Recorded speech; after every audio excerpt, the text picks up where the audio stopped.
Você está no Mistérios Revelados. Aqui, cada vídeo é uma viagem pelo extraordinário.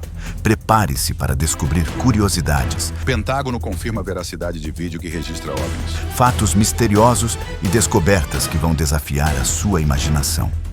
Se gosta de mistério e conhecimento, já se inscreve e vem explorar o desconhecido com a gente. Você já ouviu falar de uma criatura que ataca no silêncio da noite e deixa um rastro de pânico e corpos sem vida? Um ser que drena o sangue de suas vítimas, sem deixar pistas de como entrou ou saiu.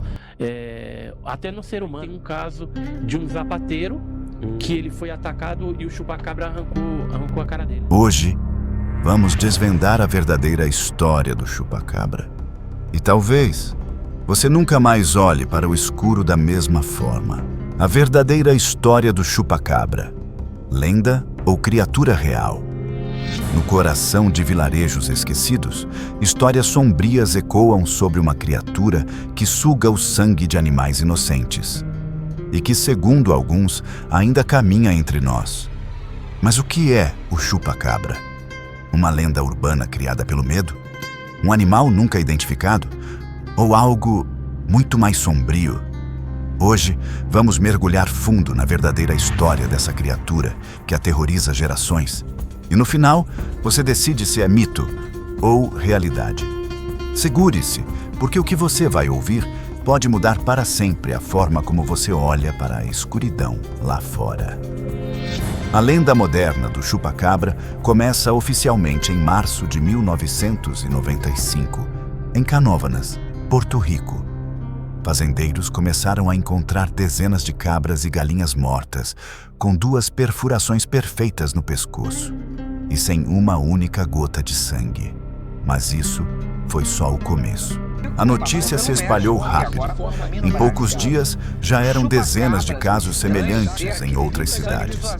Uma das testemunhas, Madeleine Tolentino, descreveu a criatura como tendo olhos vermelhos, pele acinzentada e postura ereta. Em poucas semanas, jornais e TVs locais transformaram o caso em manchete. E quando a mídia internacional entrou na história, o medo atravessou oceanos. O que os investigadores descobriram nas primeiras análises não trouxe respostas. Pelo contrário, levantou ainda mais perguntas.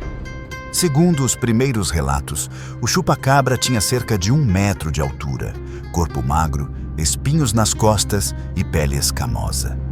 Seus olhos, vermelhos e brilhantes, pareciam refletir a luz mesmo no breu total. Já no México e no sul dos Estados Unidos, as descrições começaram a mudar. Alguns falavam de um animal mais parecido com um cão sem pelos, magro, doente, mas com comportamento agressivo e movimentos anormais. Alguns relatos incluíam sons metálicos ou agudos antes do ataque, como se a criatura emitisse um tipo de chamada. E então começaram a surgir supostas provas físicas. Pegadas estranhas foram registradas em áreas rurais, às vezes a quilômetros de distância umas das outras. Fotos borradas começaram a circular, mostrando figuras pequenas e eretas correndo na escuridão. Fazendeiros relatavam que todos os animais mortos apresentavam o mesmo padrão: 2 perfurações precisas, ausência total de sangue e nenhum sinal de luta. Cientistas coletaram amostras de pelos e tecidos supostamente pertencentes à criatura. Mas os resultados dos testes eram sempre inconclusivos. Era impossível confirmar qualquer espécie conhecida. Nesse ponto, a história deixou de ser apenas um relato local e passou a ser um fenômeno internacional. Foi aí que as teorias começaram a aparecer. A primeira dizia que o chupacabra seria um criptídeo, uma criatura desconhecida pela ciência, vivendo escondida em regiões isoladas. A segunda apontava para um experimento genético que teria escapado de um laboratório militar. A terceira era mais simples: cães, coiotes ou outros predadores com sarna avançada, cuja aparência assustadora alimentou o mito. Mas existe uma quarta teoria, e ela é a mais perturbadora. Alguns acreditam que o chupa-cabra seja uma criatura sobrenatural, um vampiro moderno que se alimenta não apenas do sangue, mas da energia vital de suas presas. Outros associam seus ataques a avistamentos de OVNIs, sugerindo que poderia ser uma criatura extraterrestre deixada na Terra para observação ou para caça. Há até relatos de que ele seria capaz de se mover entre dimensões, aparecendo e desaparecendo sem deixar rastro.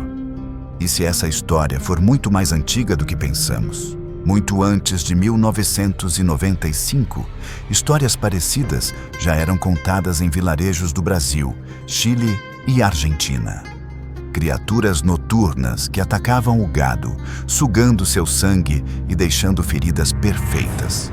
Alguns registros chegam até a Europa medieval, com relatos de seres que atacavam rebanhos de forma quase idêntica. Talvez o nome chupa-cabra seja novo, mas o mito não. A maioria dos casos, segundo especialistas, pode ser explicada como ataques de predadores comuns combinados com doenças como a sarna, que alteram a aparência dos animais atacantes. Muitos relatos foram desmentidos como histeria coletiva ou boatos ampliados pela mídia. No entanto, há casos que permanecem sem explicação. Evidências físicas misteriosas, padrões de ataque incomuns e relatos consistentes continuam a alimentar a lenda. Talvez o maior poder do chupa-cabra seja exatamente este: permanecer nas sombras, desafiando qualquer explicação definitiva. O chupa-cabra segue sendo um dos maiores mistérios da América Latina. Lenda para alguns, ameaça real para outros. Mas todos concordam em uma coisa: o medo é real. E você, acredita ou acha que tudo não passa de imaginação? Conte sua opinião nos comentários e prepare-se, porque no próximo episódio vamos explorar um hospital abandonado, onde até policiais se recusam a entrar. Porque aqui, no Mistérios Revelados, alguns segredos nunca deveriam ser esquecidos.